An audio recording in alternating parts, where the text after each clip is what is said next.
Hello दोस्तों, मैं शोभा अग्रवाल। देखिए, मैंने एक नंबर लड्डू गोपाल की पोशाक बनाई है, नेट फैब्रिक से बनाई है। तो मेरे कस्टमर ने कहा तो तीन ड्रेस बना देना एक ही कलर में। तो मैंने ये देखिए एक नंबर की बनाई थी और एक 7 नंबर की बनाई थी, जो आप उसकी वीडियो में डाल चुकी हूँ। देखिए, मैंने लंबाई चौड़ाई मैंने आपको दिखा दी है। इस तरह से लंबी सी पट्टी ले ली है मैंने, ये 39 इंच में लंबाई है इसकी। और चोली का नाप भी मैं बता देती हूँ। देखिए, 5.5 इंच चोली की है और चौड़ाई में है 3 इंच। लंबाई में 5.5 इंच और चौड़ाई में 3 इंच है। अब ये छोटी सी ड्रेस होती है तो बहुत जल्दी बन जाएगी, तो आधे घंटे में बन गई थी मेरी ये। तो आप देखिए मैं कैसे कैसे बनाती। मैं ज़्यादा लेस का इस्तेमाल नहीं कर रही, ज़्यादा चौड़ी, क्योंकि छोटी सी ड्रेस बनानी है तो पत्ती वाली लेस लगा रही है। गोटा पट्टी वाली जो होती है वो लगाई है मैंने, और समोसा लेस लगाई। फटाफट बन गई थी, कोई टाइम नहीं लगा था इस ड्रेस को बनाने में। अगर आपको मेरी ये ड्रेसें पसंद आती हैं तो मेरी वीडियो को लाइक शेयर किया करिए, और प्लीज़ मेरे चैनल को सब्सक्राइब भी कर दिया करिए। देखिए, मैं बनाना शुरू करती हूँ। ये मैं पतली वाली लेस लगा रही हूँ, गोटा पट्टी की जो होती है, पतली एकदम पतली आती है, बहुत सस्ती आती है, लच्छे में मिलती है, तो बहुत ही सस्ती आती है। तो वही मैंने इकट्ठी मंगा ली थी, अब खत्म होने वाली है, फिर दोबारा से मंगाऊंगी। देखिए, मैंने लगा ली, अब 2 पट्टियाँ लगा ली इसकी। अब मैं समोसा लेस लगा कर फिर प्लेटें डाल लूँगी, साइडों से फोल्ड करके फिर प्लेटें डाल लूँगी। इसमें कोई टाइम नहीं लगाता इस ड्रेस बनाने में, तो ये छोटी ड्रेस जल्दी बन जाती है। लेकिन छोटी ड्रेस बनाने में फिनिशिंग की बहुत ज़रूरत होती है, इसलिए अगर आप बिगनर हैं तो बहुत आराम से बनाइए, क्योंकि छोटी ड्रेस में बहुत सफाई की बहुत ज़रूरत होती है। सफाई आनी चाहिए इसमें सिलते समय। इधर उधर कपड़ा खिसक जाता है, लेस खिसक जाती है छोटी ड्रेस पे, तो इसलिए बहुत ध्यान देकर सिलने वाला होता है। तो आप देखिए मैं कैसे कैसे बना रही हूँ।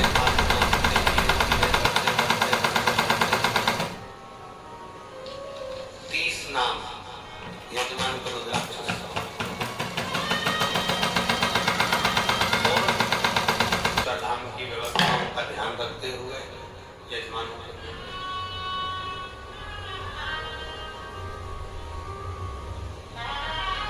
और ये हमारा विश्वास करता है, भरोसा करता है। यीशु महापुराण का भरोसा और विश्वास करता है। भले रुद्राक्ष को लेने के लिए लोग साल भर आते हैं, रुद्राक्ष लेते हैं, वो अपनी जगह। विवाह होने के बाद बहू घर में आ जाए और बहू आने के बाद तुम बहू से मिलने का, वो अलग बात है। पर विवाह वाले दिन तुम्हारी बहन के घर में शादी है और तुम बहन से कहो कि नहीं मैं भी नहीं आऊंगी, नहीं तो अच्छा चलो, शादी के बाद तुम चली भी गई बहू से मिलने के लिए, और तुम्हारी बहन की बहू को तुमने लिफाफा दे भी दिया, मुंह दिखाई की पाँव की पायल बिछूड़ी कुछ भी पक्कल से बोलना, तुम तो मुंह दिखाई में दे दोगे, पर तुम्हारी बहन तुम्हारी विदाई में कुछ देगी क्या? नहीं। ओ भाई, अब तुम आई, क्या मतलब इतने लेट आने से? अब हम क्या विदाई दें? तो जो विदाई थी सब चली। तो जो इस रुद्राक्ष महोत्सव के 7 दिन बाबा के धाम में आता है, कंकर शंकर पूजन करता है, प्रदोष काल की और सुबह की आरती का बाबा का दर्शन करता है, बाबा झोली पसार कर जो जाता है, अगले वर्ष वो खुद यजमान बन जाता है। इतनी कृपा जगह से, और भी जयपुर, जोधपुर, बिहार, ये उत्तर प्रदेश और राजस्थान जरूर बुलाता है।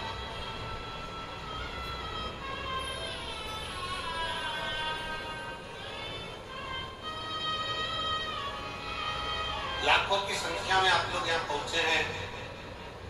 उधर का टेंट, इधर का पंडाल, इधर का पंडाल, ये 5 पंडाल, और उसके बाद पीछे के जो पंडाल भरे पड़े हुए हैं। कई लोगों को जिनका नियम है अपनी झोपड़ी बनाकर, अपनी चादर लगाकर, बांबू लगाकर, अपना बनाकर रहना, भजन करना, भोजन करना, ऐसे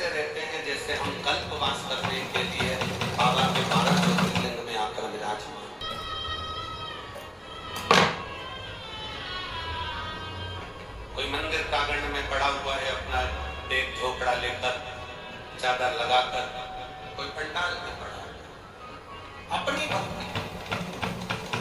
कई माताएं खड़े होकर कथा सुन रही हैं, कोई प्रणाम कर कर, कोई भूखी रहे, कोई भोजन ग्रहण कर, कोई भोजन के बाद कथा। जो आया खाली नहीं गया। 30 साल बाद भी अगर संतान नहीं हुई है और जिसमें रुद्राक्ष उत्सव का 7 दिन नहीं, 5 दिन नहीं, 3 दिन भी अगर रस्तत्व ग्रहण करा, इसी कंकर शंकर की भूमि पर वो रात्रि विश्राम करा, 30 साल होने के बाद भी औलाद लेकर मामा के धाम आया। ये तत्व की, ये कुबेरेश्वर धाम की रुद्राक्ष महोत्सव की महत्वता।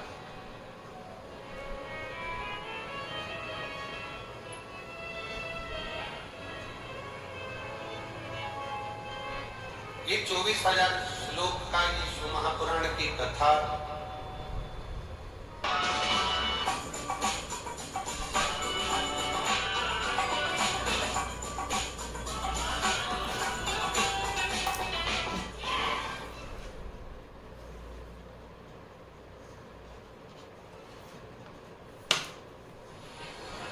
और परिश्रम करता करता मनुष्य कर्म करता करता आगे बढ़ता चले जाता है, और जब बढ़ता है तो एक दिन ऐसा आता है भगवान शिव की कृपा से कि वो अपनी मंजिल तक पहुंच ही जाता है।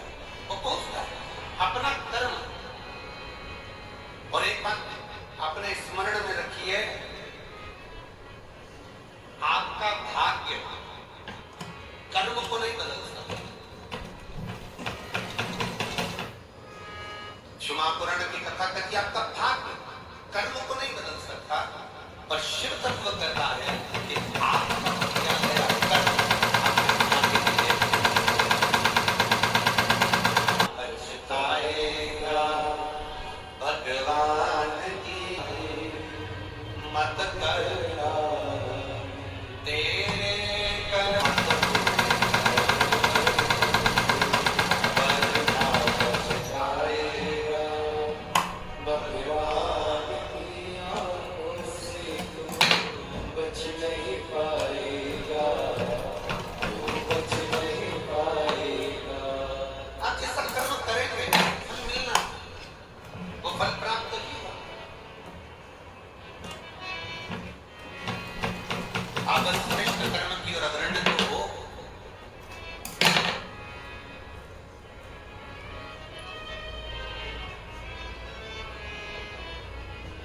शिव महापुराण की कथा करती है सत्य टिकता है और असत्य मिटता है। सत्य टिक जाता है, बहुत लंबा टिकेगा। आप सत्य के पथ पर चलिए, अपनी मेहनत करते हुए, अपने कर्म को करते हुए, अपनी लगनता को बढ़ाते हुए, अपनी मेहनत को बढ़ाते हुए, अपने कर्म को आगे बढ़ाते बढ़ाते बढ़ाते बढ़ाते जब अग्रणता में बढ़ोगे तो निश्चित है आपका भाग्य बदलेगा। एक बड़ा सुंदर प्रसंग है।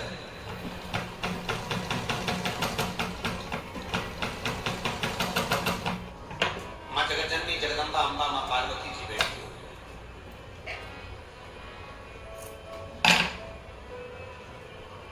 और मां अम्बा, मां जगतजननी जगदम्बा मां पार्वती जी विराजमान है।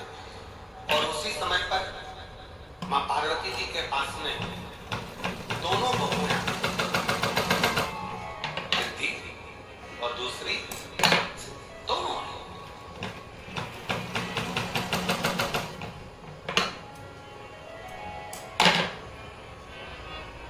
दोनों बैठी, प्रणाम किया।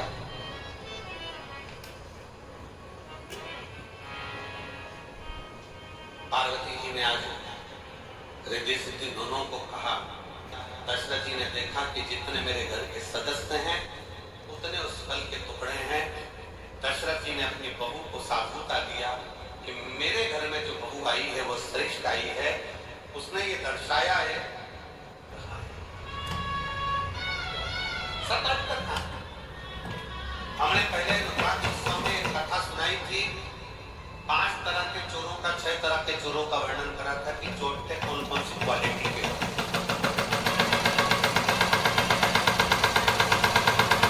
जिनके स्मरण में होगा कि चोर कितनी कितनी क्वालिटी के होते, उनकी कथा होती थी। दूसरे के घर में से चोरी धन उठा कर लिया है वो भी चोर है, दूसरे का सामान उठा ले वो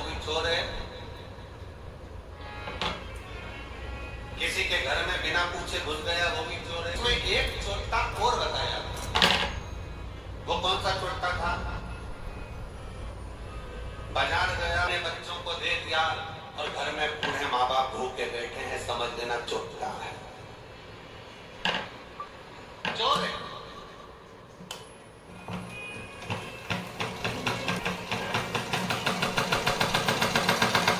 घर में बुजुर्ग माँ बाप बैठे हैं, अगर तुम एक पोहे की पुड़िया, एक समोसे की पुड़िया, कुरकुरा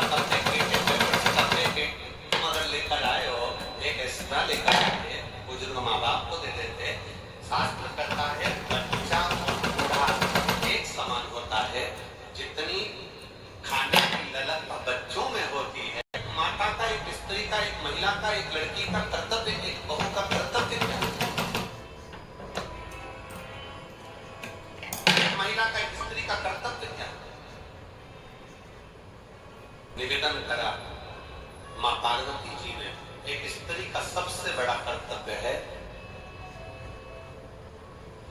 चाहे वो घर में रहने वाला बुजुर्ग हो, घर में रहने वाले उसके पति, घर में रहने वाले उसके बच्चे, घर में रहने वाले उसके ससुर, घर में रहने वाली उसकी सास, जितने भी घर में रह रहे हैं, उन सब के चेहरे पर वो खुशी देखे, वो एक स्त्री। आज पापा के चेहरे पर हंसी नहीं है, आज भैया जम के बोलो जरा, आज के जमाने में भूखे को भोजन कराने वाले बहुत सारे हैं, पर आज के जमाने में जो भूखा है, जो भूखा रहता है, उसको कमाने का तरीका सिखाने वाले कम है। भूखे को भोजन देने वाले बहुत सारे मिलेंगे और कहेंगे हम इनको भोजन करा देंगे, हम इनको लंगर करा देंगे, हम इनको भंडारा करा देंगे, ये भोजन करें, ये भोजन ग्रहण करें। पर अपने भीतर एक बात उतार कर रखिए कि किसी को भोजन करा रहे हो, वो आपकी दया है, आपकी श्रेष्ठता है, भगवान की कृपा है, भोलेनाथ की करुणा है। पर उसके साथ एक बात और स्मरण में रखो कि जो बहुत दिनों से भूखा है, रोज कुछ ना कुछ बातें, रोज तकलीफ में, रोज कष्ट में, रोज परेशानी में, तो उसको समझा कर देखो हम कब तक आपको देंगे, हम कब तक आपको प्रदान करेंगे। एक काम करो, अब कुछ काम चालू करो, कोई व्यापार चालू करो, कोई व्यवसाय चालू करो, कोई ऐसा कार्य करो जिससे तुम्हारे जीवन में दो रोटी रोज जाए और तुम्हें किसी के आगे हाथ फैलाना ना पड़ जाए। शिव महापुराण की कथा कहती है।